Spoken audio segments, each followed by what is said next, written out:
Welcome to Not Milk Never Milk. Subscribe if you're lactose intolerant. Start with the basics.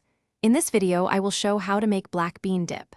First, drain and rinse 2 cans of black beans thoroughly. Next, finely chop 1/4 cup of fresh cilantro and set it aside. Measure out 1/4 cup of fresh lime juice, 2 tablespoons of olive oil, 1 teaspoon of ground cumin, and half a teaspoon of chili powder. Have salt ready for seasoning. Now, let's get blending. Transfer the rinsed black beans, fresh lime juice, olive oil, cumin, and chili powder into a food processor. Pulse the mixture until it reaches a smooth, creamy consistency. You might need to stop and scrape down the sides a few times to ensure everything is well combined. If the dip seems too thick, add 1 or 2 tablespoons of water to achieve your desired texture. The final touches make all the difference. Taste your freshly blended black bean dip and adjust the seasoning as needed.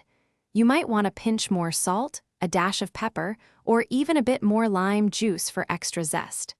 Gently fold in the fresh chopped cilantro, which adds a wonderful aroma and vibrant color. Your homemade black bean dip is now ready to be enjoyed. To keep your dip fresh, store any leftovers in an airtight container in the refrigerator. It will stay delicious for up to 5 days, making it perfect for meal prep or entertaining. In fact, making it a few hours ahead allows the flavors to meld even more beautifully.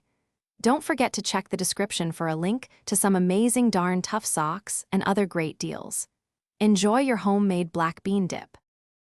Thanks for watching. If this was helpful, leave a like and consider subscribing. See you next time.